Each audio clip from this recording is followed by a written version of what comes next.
senhores telespectadores, quando eu estou a gravar este programa é dezembro, falta pouco para o Natal.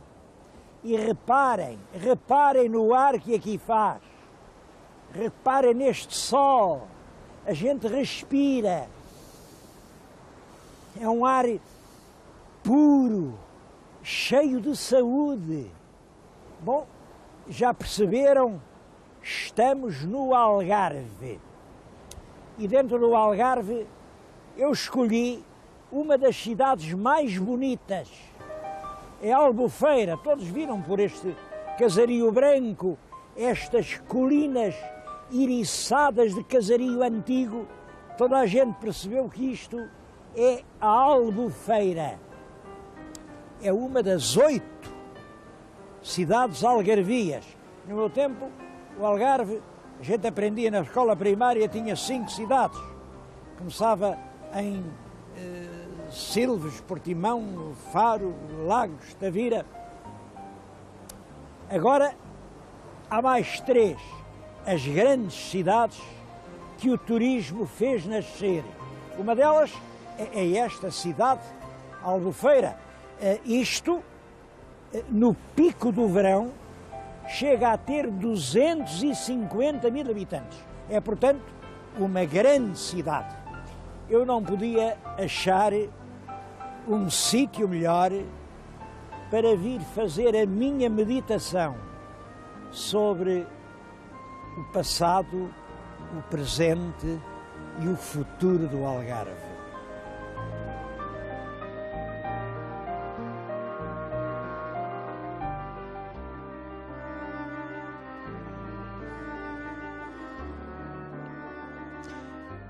O passado do Algarve é realmente interessante. Como sabem, o Algarve português fica já para além do Estreito de Gibraltar. Antigamente chamavam-lhe as Colunas de Hércules e representavam as portas do fim do mundo. Portanto, o nosso Algarve ficava já para além do fim do mundo. Era realmente um Finisterra. Bom, mas era um Finisterra que os homens corajosos tinham de visitar, porque era ali, era naquelas praias, que se encontravam as pistas que levavam até às minas de cobre do Alentejo. Bom, e é isso que explica a extraordinária importância arqueológica do Algarve português. É uma zona predestinada para os estudos arqueológicos. Eu acho que aqui, esta terra em que estou a falar, a Albufeira, já vem desses tempos.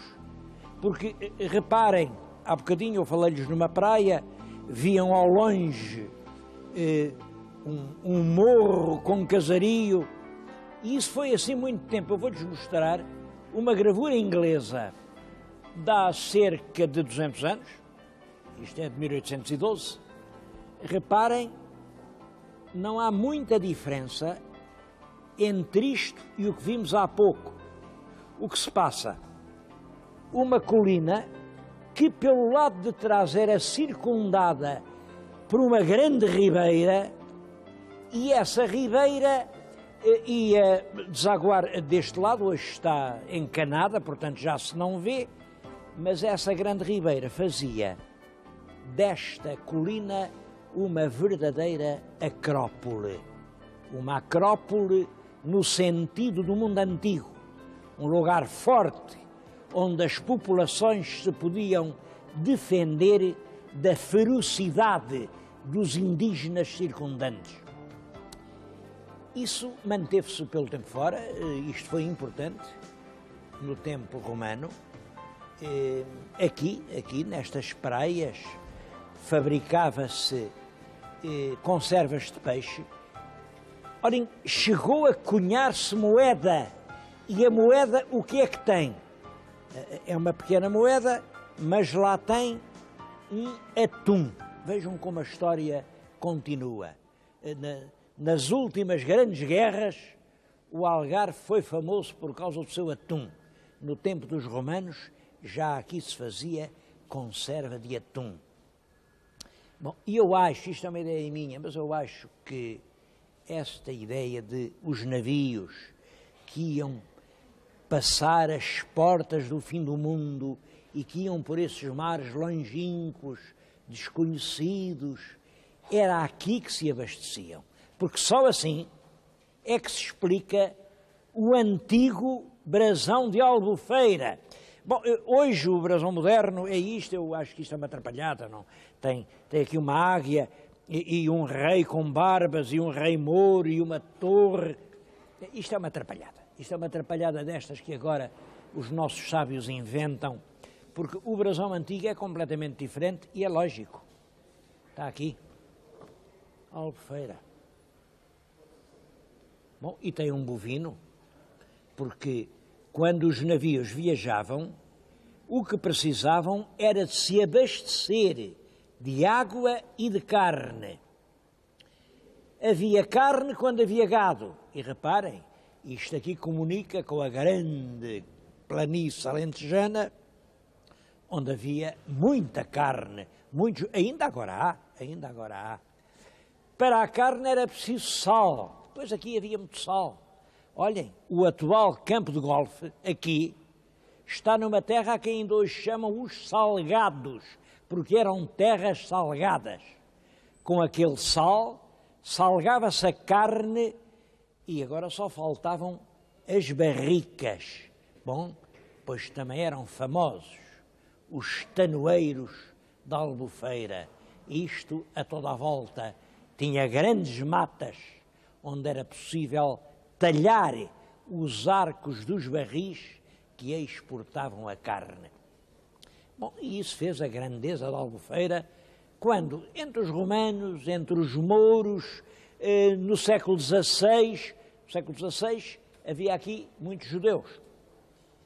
Isso é importante os judeus de Albufeira, porque a atual historiadora de Albufeira é a doutora Idalina Nunes Nobre. Eu estou-lhes a mostrar livros dela, que vale a pena, quem quiser conhecer isto, vale a pena ver estes livros.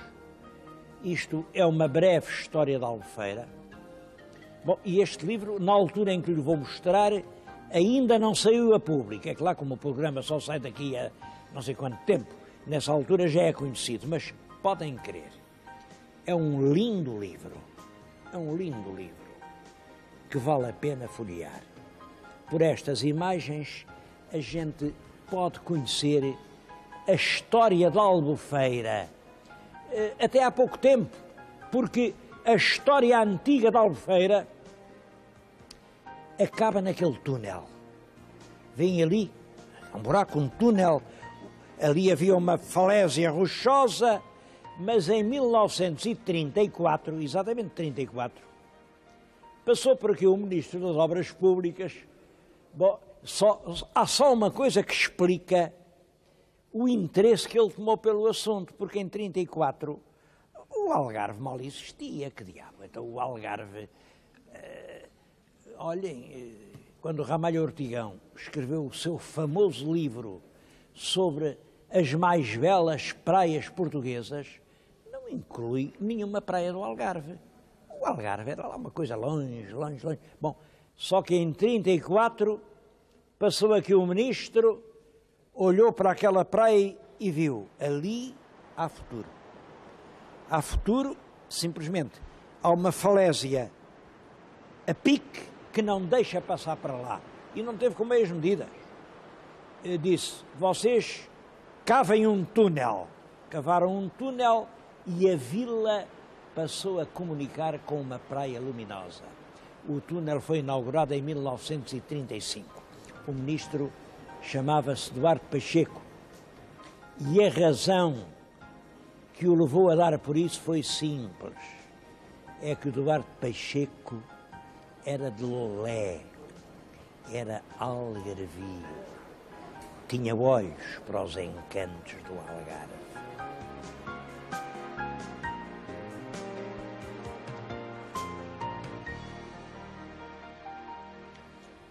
Mas agora reparem como isto é curioso. Quando o ministro Duarte Pacheco rasgou o túnel é aqui, a Albufeira era isto, está aqui marcada. E ele, portanto, rasgou um túnel que levasse à praia bem no centro da Albufeira, para dizer, vejam como esta praia é bonita, vejam como vale a pena vir aqui. Bom, e as pessoas viram, acreditaram e vieram tantas, que a cidade cresceu, e agora isto já não é o centro da Albufeira. Agora o centro é aqui. É aqui. Está aqui marcado. Estão a vê-lo. São aqueles prédios. Acham que é mais bonito? Acham que não é tão bonito? Eu não tenho opinião. E acho que gostos não se discutem. Bom, só queria mostrar-lhes como, às vezes, um pequeno túnel faz nascer uma cidade nova.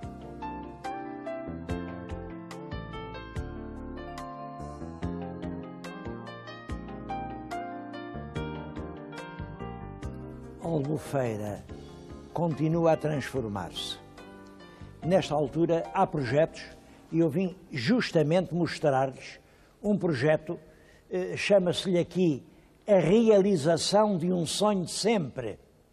Bom, além está o que se pretende.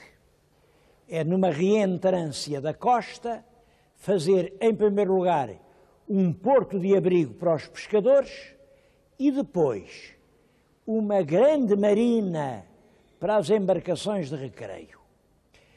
Tenho aqui, junto de mim, uma fotografia da região tal como hoje é. Eu não queria deixar aqui de fazer o meu comentário ao texto que acompanha este painel. Eu acho que este texto é particularmente infeliz e acho que é importante saber escrever português. Não basta fazer exposições, lindas fotografias. Eu acho que também escrever a nossa língua é essencial. Vejam o que aquilo diz. Diz que o Porto de Abrigo responde a uma aspiração antiga dos pescadores de Albufeira. Até aqui muito bem. Com este projeto, a pesca artesanal do concelho... Ora, não há nenhuma pesca artesanal do concelho. Quem quer pescar o concelho são as eleições. Os pescadores são da Albufeira, não são do concelho. A pesca artesanal do concelho, agora ouçam isto é incrível, passará a estar salvaguardada face às intempéries que afetam a segurança das embarcações. Que diabo, que diabo! As intempéries que afetam a segurança das embarcações são as chamadas tempestades. Bastava ter dito isto, tempestades. Mas passará a estar salvaguardada, quer dizer, a pesca ficará protegida do mar. Só isto. O pior é o que se segue. O Porto de Recreio, uma ideia com mais de 30 anos, como se as ideias também tivessem, assim, 30 anos. Quem tem anos é a gente, não são as ideias. As ideias ou são atuais, ou não são ideias, são saudades. Uma ideia antiga é uma saudade. Esta não é uma saudade, é um projeto. Vejam isto, a resposta a uma oportunidade única. Não há oportunidades únicas. A vida está sempre a repetir as oportunidades e a história serve para ensinar isso. Oportunidade única de requalificar a oferta turística da Albufeira. Que tremendo disparate! Então, alguém da Albufeira acha que é preciso requalificar a qualidade daqui? Isto continua a ser um dos paraísos do mundo. Requalificar. Transformando em realidade um sonho de sempre dos albufeirenses. Aqui entram as maiúsculas. Sonho com maiúscula, sempre com maiúscula, albufeirenses com maiúscula. É claro que quem escreveu isto foi o conselheiro Acácio. E assim não chegamos a lado nenhum. Bom, só lhes queria dizer que a paisagem hoje é como a estão a ver. Vê-se além bem, o que vai ser a futura marina, e agora a paisagem vai ficar mudada e vai ficar assim.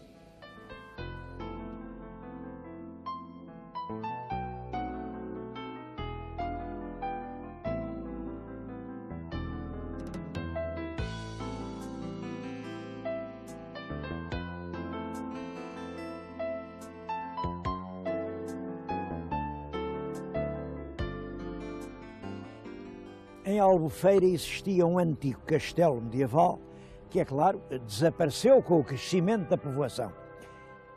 Em compensação, a poucos quilómetros, em Paderne, daqui a Albufeira são 2 léguas, 10 quilómetros, há ainda um magnífico exemplar da arquitetura militar sarracena, um belo castelo em taipa, com panos de muralha, uma torre, um enorme espaço, uma igreja. Bom, tudo isto é do período almóada, também não lhes valeu muito, porque eles construíram isto e passados aí coisa de 50 anos, os cristãos conquistaram-no. Bom, e tudo o que ficaram foi lendas. Hoje ainda há muitas lendas. Há ali uma cisterna que nunca foi explorada e diz que debaixo da cisterna há salas, tesouros e um menino com um barrete vermelho, que às vezes vai lá abaixo, à moleira, pedir um pão para comer. É todo um conjunto de lendas que anda à volta desta fortaleza. Eu vim aqui, de propósito, para dar uma notícia. Ao passo que a gente vê realmente os velhos castelos medievais a apodrecer por esse país fora, aqui isso não acontece. O mês passado, o Estado português comprou todo o castelo. Estava na posse particular. E não julguem que isto custou nem 10 milhões, nem... Não! Eu fiquei surpreendido. Pela primeira vez, vejo um grande monumento ser comprado sem ser por milhões. O preço exato foi exatamente 29 mil contos. Por esse preço, um monumento precioso que faz parte da história de Portugal foi reintegrado na posse do Estado português. Agora espero que as obras de reintegração e de restauro não demorem muito. Por enquanto, o castelo é admirável. Além do castelo, a paisagem. Estamos aqui em pleno barrocal algarvio. Quem olhar lá para baixo vê uma ribeira, a Ribeira da Quarteira, que dá a volta a todo este cerro. Aliás, é esse rio que faz deste lugar um local de grande valor estratégico. E vale a pena visitar o que resta do Castelo de Paderne.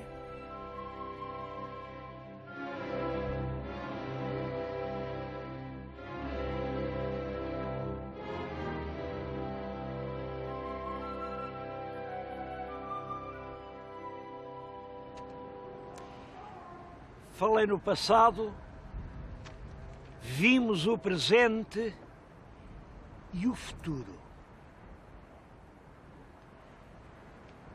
Bom, eu sei que os moralistas, os ecologistas, os ambientalistas, os fundamentalistas, os saudosistas gostam muito dessas perguntas e têm logo a resposta na ponta da língua. O futuro? Bom, pois claro, se o Algarve for capaz de ganhar a batalha da qualidade, se o Algarve conseguir manter sempre a bandeira azul, se o Algarve tiver as ruas limpas, se o Algarve for capaz de se defender da invasão da droga e da corrupção e disto e da... parece o if do Kipling. Se o Algarve for capaz de tudo isso, então, meu filho, serás um homem. Infelizmente, a resposta é muito menos fácil. Eu julgo que o turismo, no século XXI, não só vai continuar, como vai aumentar muito. Vai passar das dezenas para as centenas de milhões, porque os nossos avós diziam: como é que eu, neste tempo, vou poder fazer tanta coisa? E os nossos netos vão dizer: como é que eu, em tanto tempo, vou ter coisas para fazer? Ora bem, encher o tempo é desporto, encher o tempo é viagem, é correr o mundo, é ir a toda a parte, mas ir onde? Bom, é claro que certamente ir aos lugares melhores. Mas o meu telespectador sabe o que é o lugar melhor? Se sabe, vá lá. Eu não sei e o que vou fazer é isto.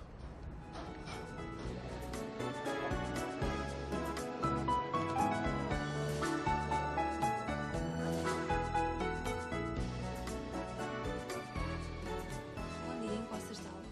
Bom dia, minha senhora. Eu precisava agora de passar 8 dias num sítio tranquilo.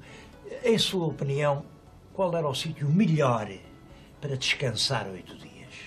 Sítios há muitos. Eu tinha aqui estas brochuras com vários destinos. É só escolher, por favor.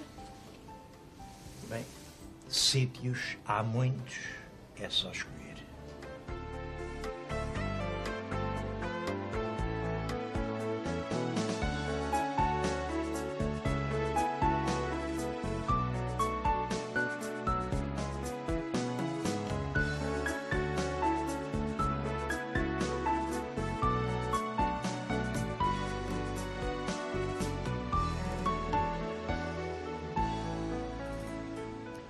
É preciso escolher, mas quem escolhe não somos nós. É o operador turístico internacional. Naturalmente, o operador turístico escolhe o que lhe der mais lucro, o que lhe der mais dólares, mais libras, mais marcos. Olhem, vou-lhes dar um exemplo. Neste momento, e eu estou-lhes a falar em dezembro de 97, é possível comprar 2 semanas aqui, neste encanto do Algarve, por 125 libras, incluindo o avião de Londres a Faro, de Faro a Londres, o transporte até ao hotel e 15 dias no hotel de 4 estrelas. 125 libras, se vocês não souberem, a cotação de hoje era 302 escudos por libra, quer dizer, com 37 contos, 750, compram-se 2 semanas no paraíso. Bom, eu bem sei que isto tem uma explicação, é preciso não omitir isso, é que os operadores turísticos pagam a estação baixa com a estação alta. Na estação alta isto é muito mais caro. E eles agora estão a vender por este preço o que para eles fica de graça. Em todo caso, ninguém se iluda. O futuro é este. Quem mais barato vender, mais turistas consegue atrair. E isto é uma corrida para a estaca zero. Isto é uma corrida para nos vendermos de graça, quer dizer, é uma maratona para a escravatura. Eu bem sei que não pode deixar de ser assim, o nosso mundo é este e no futuro que se avizinha. O turismo não vai preferir os lugares mais belos, as praias mais fascinantes. O futuro vai atrair as empresas que tiverem mais dinheiro. Bom, então, acham que não há nada a fazer? Eu acho que há sempre alguma coisa a fazer. Contra todo o cancro existe sempre um cobalto. Contra o cancro do dinheiro, o cobalto chama-se cultura. Neste caso, penso que o que é preciso é adquirir a maioridade mental, a consciência de nós próprios, sermos capitães da própria alma, sermos capazes de decidir o nosso próprio destino. Eu penso que a grande batalha a travar é esta. Quando nos disserem, vem comigo, olha, o paraíso é por aqui. Cada um de nós ser capaz de responder, obrigado, eu sei o caminho do paraíso.